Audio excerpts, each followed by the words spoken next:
Shalom, selamat pagi Bapak Ibu yang kekasih di dalam Tuhan Yesus Kristus. Berjumpa kembali dalam mimbar gemar online GSJA Peniel Surabaya dan GSJA Anugerah Kemendung. Hari ini Jumat 5 September 2025. Kita akan bersama-sama belajar dari kebenaran firman Tuhan yang terambil dari Keluaran pasal yang ke-20 ayat yang pertama sampai dengan yang ketiga. Keluaran pasal yang ke-20 ayat yang pertama sampai dengan yang ketiga yang menyatakan ke-10 firman. Lalu Allah mengucapkan segala firman ini.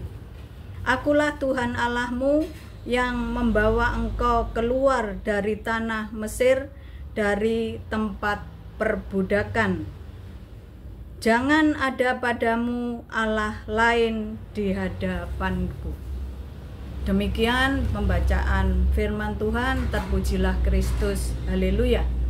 Bapak Ibu yang kekasih di dalam Tuhan Yesus Kristus, Keluaran pasal yang ke-20 ayat yang pertama sampai dengan yang ke-17 ini adalah ke-10 firman atau 10 perintah Allah yang diberikan oleh Allah kepada umat Israel melalui Musa di Gunung Sinai.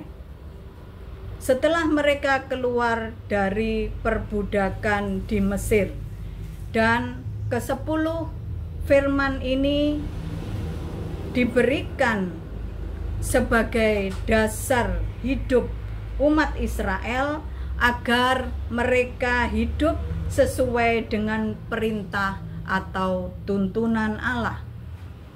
Dalam ayat yang kedua, Akulah Tuhan Allahmu yang membawa engkau keluar dari tanah Mesir, dari tempat perbudakan.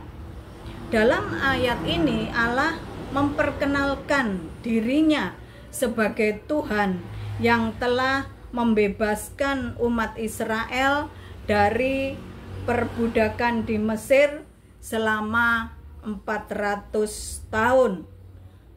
Bapak Ibu yang kekasih dalam Tuhan Yesus Kristus, bukan waktu yang sedikit atau yang singkat.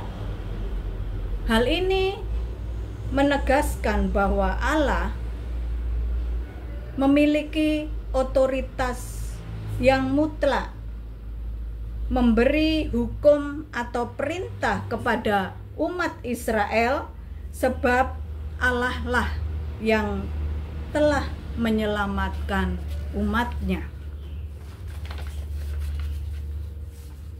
Dalam ayat yang ketiga, janganlah ada padamu Allah lain di hadapanku. Ayat yang ketiga ini merupakan perintah pertama dari ke-10 perintah. Dan perintah pertama ini menjadi pondasi seluruh hukum-hukum yang lain. Jika umat Israel setia hanya kepada Allah, maka hubungan mereka dengan Allah dan sesama akan berjalan dengan benar.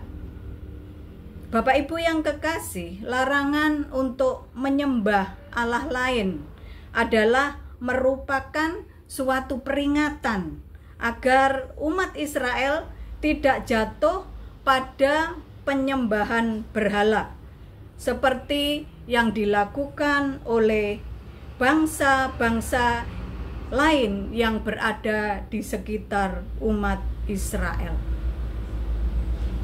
Jangan ada padamu Allah lain di hadapanku, berarti Allah Sang Pencipta menuntut hati yang tidak berbagi atau mendua, dan sepenuhnya umat Israel harus beriman hanya kepada Tuhan yang telah membebaskan mereka dari perbudakan di Mesir.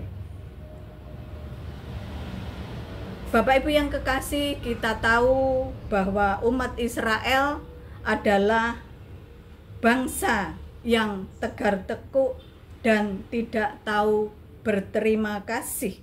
Mengapa?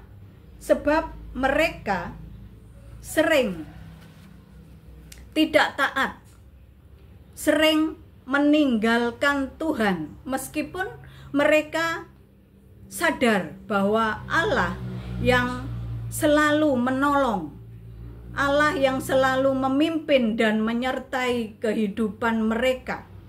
Oleh karena itu, Allah memberi ke-10 firman untuk mengatur kehidupan mereka untuk hidup atau berjalan sesuai hukum yang sudah ditetapkan oleh Allah. Bapak Ibu, menyembah Allah berarti menempatkan Tuhan sebagai yang terutama dalam pikiran, dalam perasaan dan tindakan sehari-hari. Dan hanya Tuhanlah satu-satunya pusat kehidupan ini. Mungkin kita memang tidak menyembah patung atau mengandalkan atau percaya kepada kekuatan-kekuatan lain di luar Tuhan.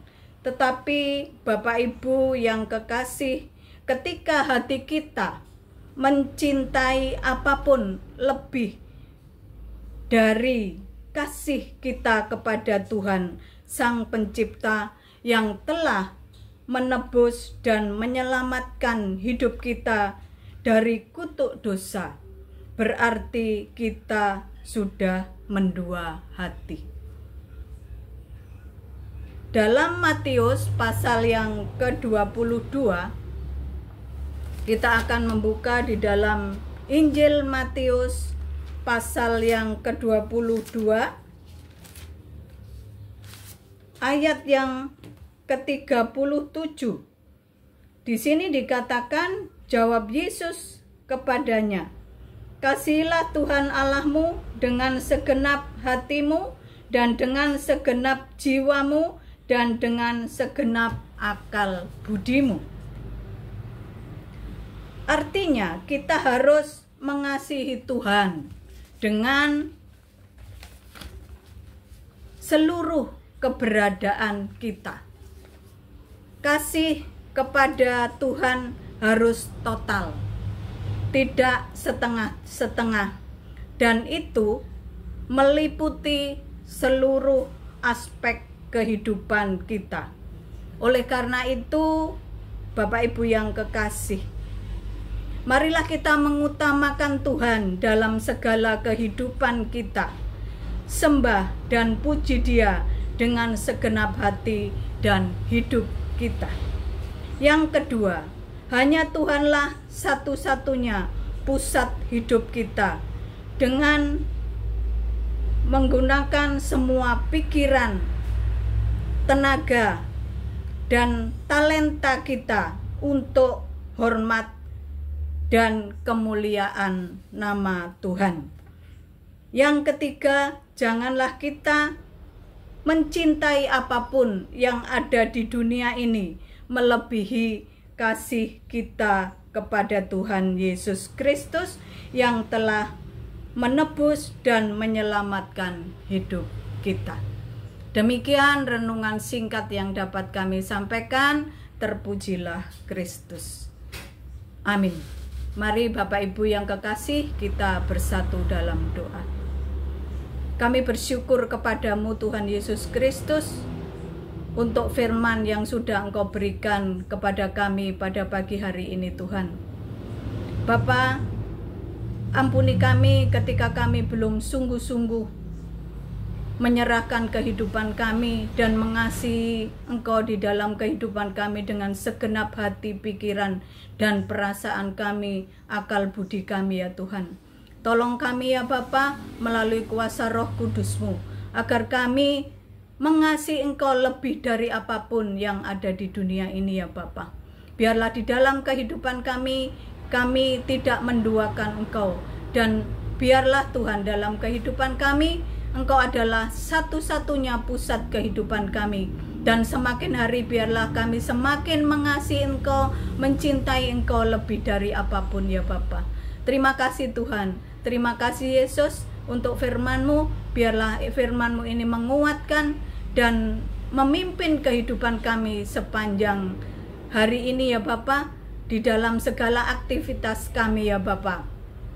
Dari pagi, siang, malam, hingga malam nanti. Terima kasih Tuhan, terima kasih. Sekali lagi biarlah Roh Kudus-Mu selalu memimpin, memberi kekuatan, kemampuan kepada kami untuk taat setia dan menyerahkan kehidupan kami ya Bapa ke dalam tangan kuasa Tuhan. Terima kasih Bapa, terima kasih Tuhan Yesus Kristus. Ampuni segala dosa kesalahan kami dan Engkau melayakkan kami untuk mengenal Engkau lebih dalam. Terima kasih Bapa. Hanya dalam nama Tuhan Yesus Kristus, Tuhan dan Juru Selamat kami yang hidup. Haleluya. Amin. Selamat pagi Bapak Ibu yang kekasih. Selamat beraktivitas. Tuhan Yesus memberkati kita semua. Salam bergemar.